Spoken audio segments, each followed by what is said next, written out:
Un uomo dedito alla famiglia a 360 gradi, viveva in America però già era veneziano sotto tutti i punti di vista.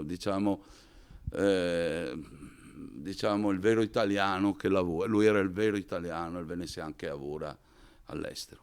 Così Domenico ricorda il suo amico Andrea Bullo, che ha perso la vita insieme al figlio tredicenne Dan in un incidente d'auto a Woodland Hills, nel distretto di Los Angeles.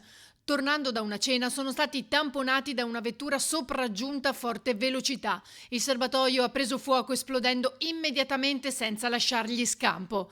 Lievi ferite per l'altro conducente, arrestato con l'accusa di guida in stato di ebbrezza.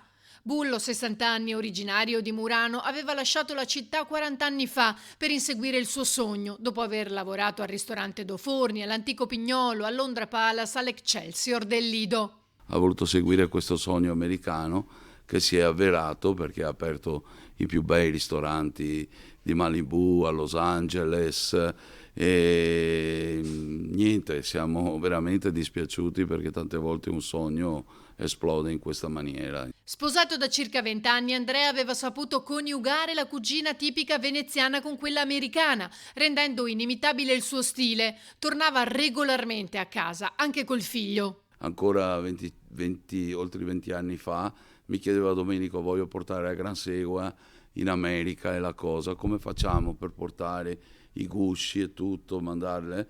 Questa era la cosa. Lui veniva spesso e l'ultima volta l'ho visto proprio col suo bambino ed era felicissimo, era seduto che mangiava da me, ma lui ha suo figlio anche che è nato in America, lo voleva far sentire veneziano, de Muran, lo portava col barchino in giro. Andrea sarebbe tornato anche tra qualche giorno per prendere la mamma ottantenne e portarla con lui in California a trascorrere la festa del ringraziamento, ma la sua vita si è fermata lungo quella strada, lasciando un enorme vuoto in chi lo conosceva.